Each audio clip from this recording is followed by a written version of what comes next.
Hello नमस्कार दोस्तों, स्वागत है आपका हमारे YouTube चैनल लर्न एजुकेशन में। और मैं विवेक आज आपके लिए इस वीडियो में जेड टेबल को कैसे देखा जाता है, जेड टेबल क्या है और किसी जेड मान से सामान्य प्रायिकता वक्र पर क्षेत्रफलों के प्रतिशत को किस प्रकार से देखते हैं ये हम समझेंगे।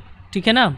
तो और मैं इसमें दूसरी चीज़ एक और हम सीखेंगे कि किस तरीके से किसी दिए गए क्षेत्रफल के प्रतिशत को जेड प्राप्तांक में बदलते हैं। ठीक है। तो यदि आप हमारे चैनल पर नए हैं तो हमारा चैनल सब्सक्राइब कर सकते हैं, इस वीडियो को लाइक भी कर सकते हैं, शेयर कर सकते हैं। ठीक है। तो आइए हम समझते हैं कि कैसे जेड टेबल को देखा जाता है। देखिए जो है शैक्षिक सांख्यिकी या सांख्यिकी के किसी विषय में जब हम अनुमानात्मक सांख्यिकी का अध्ययन करते हैं तो उसमें नॉर्मल प्रोबेबिलिटी कर्व का जो कॉन्सेप्ट है बार बार प्रयोग होता है और उसको देखने के लिए हमें जेड टेबल का उपयोग करना पड़ता है। ठीक है। तो जेड टेबल को देखने का तरीका हमें पता होना चाहिए। ठीक। जेड टेबल में जेड प्राप्तांकों का सामान्य प्रायिकता वक्र के सापेक्ष अनुपात जो है वो दिया गया होता है। ठीक है। तो हम जेड प्राप्तांक से सामान्य प्रायिकता वक्र पर क्षेत्रफल में बदल सकते हैं और क्षेत्रफलों को जेड प्राप्तांक में बदल सकते हैं। ठीक है। तो यही आज हम सीखेंगे। पहली चीज़ हमें सीखना है कि कैसे जेड मान को क्षेत्रफल में बदलना। ठीक है। और दूसरी चीज़ हम ये सीखेंगे कि क्षेत्रफलों को जेड मान में कैसे बदलते हैं। ठीक है। तो आइए सबसे पहले चीज़ सीखते हैं। ठीक। यदि आपके पास कोई वैल्यू दी हुई है 1.45 सिग्मा, ये एक जेड वैल्यू है। ठीक है। प्लस 1.45 सिग्मा, तो मैंने आपको बताया था कि जेड प्राप्तांकों को या जेड मान को क्षेत्रफल में बदलने के लिए हमें सामान्य प्रायिकता वक्र पर यह मानकर चलना होता है कि इसके मध्य में, यानी कि सामान्य प्रायिकता वक्र के ठीक मध्य में जो मध्यमान है वो 0 होता है ना। मध्यमान, माध्यिका और बहुलक तीनों ही क्या होते हैं? शून्य होते हैं। तीनों ही एक समान होते हैं, शून्य नहीं होते, एक समान होते हैं, बराबर होते हैं। ठीक है, समझ में आया। और इसके दाहिनी ओर प्राप्तांकों का वितरण और बाईं ओर प्राप्तांकों का वितरण एक समान होता है, यानी 50-50% प्राप्तांक जो है वो वितरित होते हैं। ठीक है। दाहिनी ओर 50-50 कुल प्राप्तांकों का आधा दाईं ओर और आधा बाईं ओर। बाईं ओर जो है सभी ऋणात्मक जेड प्राप्तांक होते हैं और दाहिनी ओर सभी धनात्मक जेड प्राप्तांक होते हैं। यदि आप बाएं से दाईं ओर चलते हैं तो जेड मान जो है वो लगातार बढ़ता जाता है, यानी माइनस से प्लस की ओर बढ़ता जाता है। ठीक है ना। माइनस से किधर की ओर? प्लस की ओर बढ़ता जाता है। ठीक है, समझ में बात आ गई ना। तो ये मानकर हम चलते हैं। अब आइए जेड टेबल को भी देख लेते हैं कि जेड टेबल कैसी होती है। तो देखिए जो जेड टेबल है वो कुछ इस तरीके की होती है। ठीक है। जेड टेबल आपके सामने यहाँ पर लिखी हुई है, एक सामान्य प्रायिकता वक्र। और इस जेड टेबल में आप देखें हैं कि कुछ कॉलम है और कुछ रो है ना, कुछ पंक्तियाँ और कुछ स्तंभ हैं।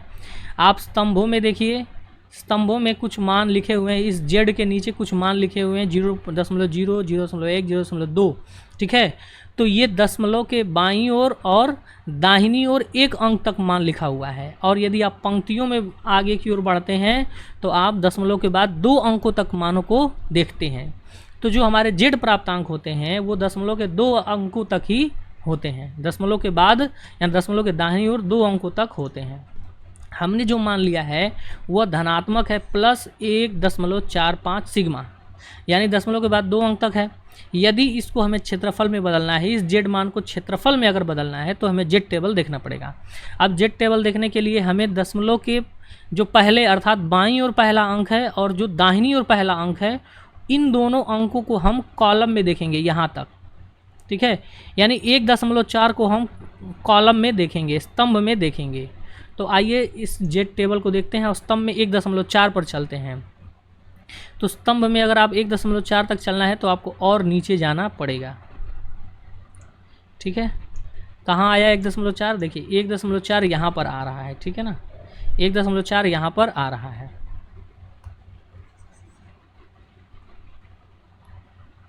ठीक है, 1.4 कहाँ आ गया, यहाँ पर आ गया। ठीक है, इस पे देखिए निशान भी लगा हुआ है पहले से। ठीक है, अभी इस 1.4 तक तो हम आ गए, लेकिन अभी हमें दशमलव के दूसरे स्थान पर पहुंचना है, और दशमलव के दूसरे स्थान पर जो मान लिखा हुआ है वो क्या है, 5 है। ठीक है ना, वो कितना है, वो 0.5 है, यानी कि इसका जो स्थानीय मान है वो 0.05 होगा ना। ठीक है, क्योंकि 1.4 तक तो हम आ ही गए हैं, और जब दशमलव के दूसरे स्थान पर आएंगे तो ये क्या हो जाएगा, 0.05 हो जाएगा। ठीक है, तो अब हमें पंक्ति में जाना है और पंक्ति में 0.05 को देखना है। तो बताइए 0.05 कहाँ है, 0.05 यहाँ है। ठीक है, अब इसमें हमें आगे बढ़ना है और जाना है 1.4 तक। 1.4 पे हमने निशान लगा के पहले से रखा है, और जैसे ही आप 1.4 पर पहुँचेंगे तो आपके सामने इस दोनों के कटान बिंदु पर एक वैल्यू देखने को मिलेगी 0.4265, और यही जो है 0.4265, यही जो है हमारी 1.45 सिग्मा की टेबल वैल्यू है। ठीक है, टेबल वैल्यू है। ठीक है, तो ये हमें टेबल वैल्यू मिली है जो कि जेड मान और एनपीसी कर्व के क्षेत्रफलों के अनुपात को व्यक्त कर रहा है। लेकिन हमें क्षेत्रफलों का अनुपात नहीं, बल्कि हमें चाहिए क्षेत्रफलों का प्रतिशत। तो यदि हमें इसी अनुपात को क्षेत्रफल में प्रतिशत में बदलना है तो आप दशमलव को 2 अंक आगे लगा दीजिए, अर्थात ये दशमलव के 2 अंक जब आगे लगाएंगे तो ये 42.65% हो जाएगा। अर्थात कहने का मतलब ये है कि ये जो प्लस 1.45 सिग्मा है ये कहाँ से है, ये मध्यमान से है। तो 1.45 कहाँ पे आएगा, जाहिर सी बात है 1.45 यहीं पे कहीं आएगा। यदि सामान्य प्रायिकता वक्र पर देखेंगे तो 1.45 सिग्मा प्लस वाला दाहिनी ओर आएगा, यहाँ पर कहीं। और ये जो क्षेत्रफल आया है 42.65%, वो क्या है, तो मध्यमान से, यहाँ से, ठीक है, मध्यमान से दाहिनी ओर 1.45 सिग्मा तक कुल कितना क्षेत्रफल घेरा गया है, तो 42.65% क्षेत्रफल जो है वो घेर लिया गया है।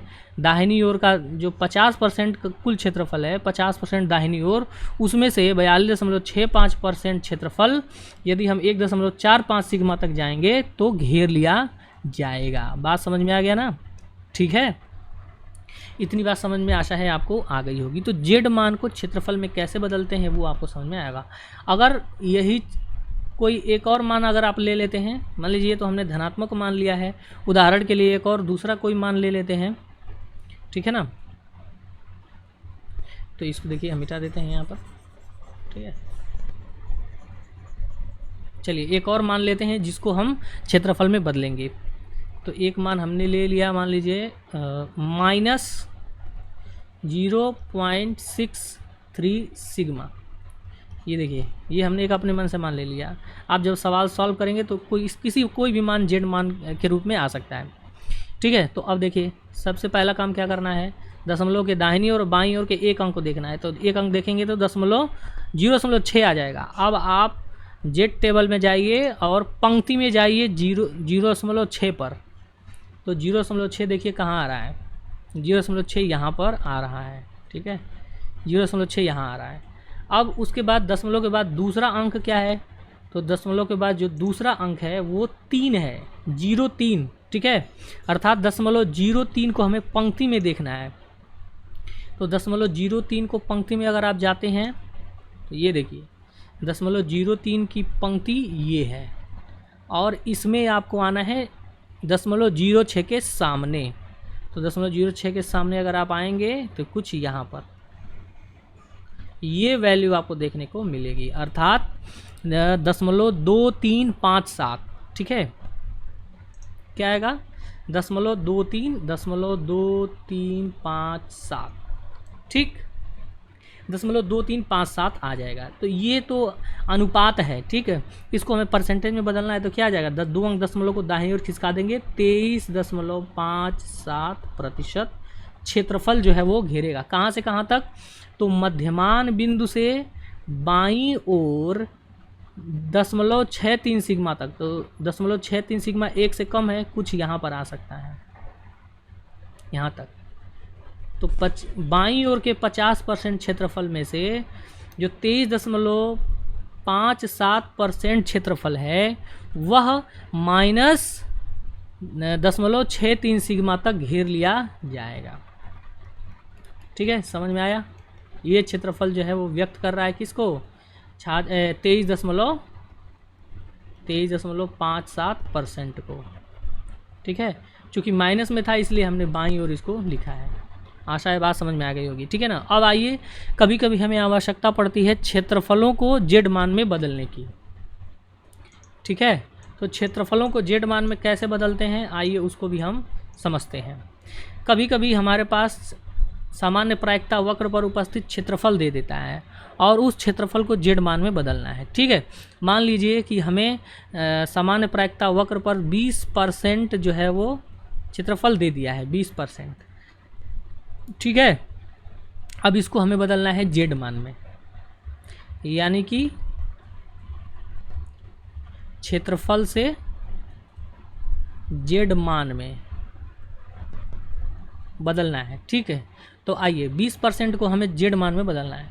तो सबसे पहले हम जेड टेबल में देखेंगे कि ये जो है जेड टेबल में 20% कहीं आ रहा है कि नहीं आ रहा है। ठीक है ना, अगर 20% आ रहा होगा तो ठीक है, अगर नहीं आ रहा है तो 20% के नज़दीक वाला मान देखेंगे। तो आइए जेड टेबल ओपन करते हैं और देखते हैं कि 20 कहाँ पर आ रहा है, 20 या 20 के नज़दीक की कोई संख्या कहाँ पर आ रही है। ठीक है, तो आप देखेंगे यहाँ पर कि ये देखिए, यहाँ पर आप देखेंगे कि ये 20.2019 है, 20 से ज़्यादा हो जाएगा। ये देखिए, ये वाली वैल्यू जो आप देख रहे हैं ये 0.1985 है, और यदि आप इसको परसेंटेज में बदलेंगे तो हो जाएगा 19.85, अर्थात ये 20 के बिल्कुल नज़दीक है। ठीक है, तो 20 के निकटतम जो टेबल वैल्यू है वो कितना है? 19.85। कितना है? 19.85%। ठीक, 19.85% जो है टेबल वैल्यू है। अब इस 19.85 टेबल वैल्यू के सापेक्ष जेड मान हम ज्ञात कर लेंगे। तो दशमलव के दाहिनी और बाईं ओर का पहला अंक हमें देखना है। ठीक है, तो इसके सामने जाइए, पहला अंक देखने के लिए हमें बढ़ना पड़ेगा बाईं ओर। तो अब देखेंगे कि ये आ रहा है 0.5 यानी 0.5 आ रहा है। तो पहला अंक, दशमलव के बाद का पहला अंक लिख लीजिए, क्या हो जाएगा जेड मान में? 0.5। ठीक है, अब उसके बाद दूसरे अंक पे पहुंचना है। दूसरे अंक पे पहुंचने के लिए हमें जेड टेबल में ऊपर की ओर, इसी मान के ठीक ऊपर की ओर बढ़ना पड़ेगा। तो ऊपर की ओर आइए बढ़ते हैं, और जैसे ही आप बढ़ेंगे तो आप देखेंगे कि जो दूसरा अंक है दशमलव के बाद वो 0.02 आ रहा है। ठीक है, तो 0.02 कुछ यहाँ पे आ जाएगा, 0 और 2। ठीक है, और यही हमारा सिग्मा वैल्यू हो जाएगा किसके सापेक्ष? ये हो जाएगा हमारा 20% के सापेक्ष जो है वो सिग्मा वैल्यू 0.52 सिग्मा आ जाएगा। ठीक है, अगर मान लीजिए आपके पास कोई क्षेत्रफल दे दिया है 36%। ठीक है, 36% दे दिया है कोई क्षेत्रफल। अब इस क्षेत्रफल 36% को हमें बदलना है जेड मान में। तो सबसे पहले 36 या 36 के निकट का कोई परसेंटेज देखेंगे। तो आइए इसमें देखिए, कहीं 36 आपको दिख रहा है टेबल में?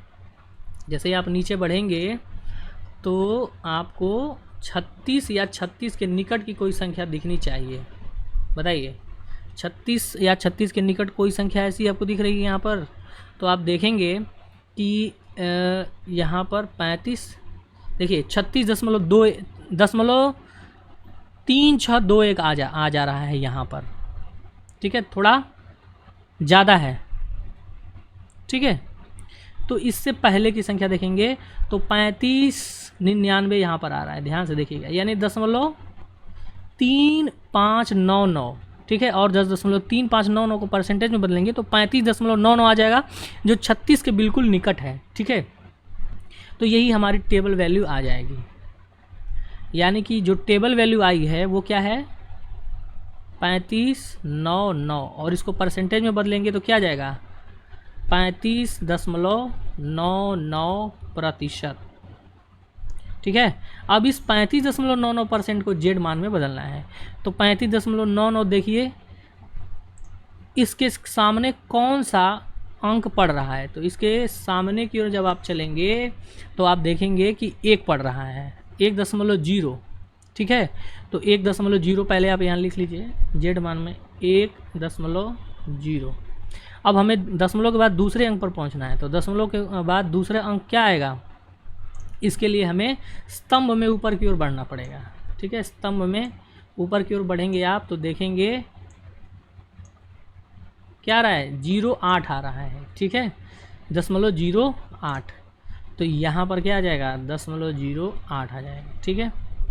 यानी कि 36% के सापेक्ष जो जेड मान होगा वो होगा 1.08 सिग्मा, ठीक है, 1.08 सिग्मा होगा, ठीक है।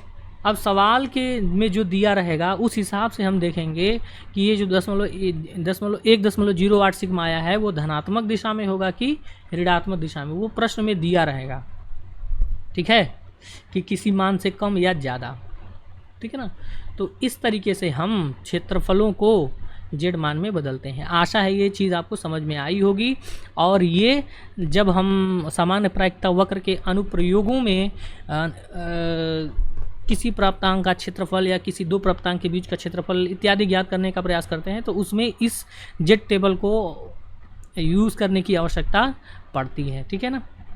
तो उसमें आप इस वीडियो को ठीक से देखें, समझें, और ये जो जेड टेबल है इस जेड टेबल को हम अपने टेलीग्राम चैनल पे जो है भेज देंगे, वहाँ से आप इस जेड टेबल को डाउनलोड करके और सवालों को वहाँ से हल कर सकते हैं, ठीक है ना। आशा है वीडियो अच्छी लगी होगी, बात समझ में आई होगी जो भी हमने समझाया है ना। वीडियो में आप अंत तक बने हैं इसके लिए आपका बहुत बहुत धन्यवाद, और आप मन से पढ़िए, स्वस्थ रहिए, मेहनत करिए, आगे बढ़िए, ठीक है। बहुत बहुत धन्यवाद, नमस्कार, शुभ दिन।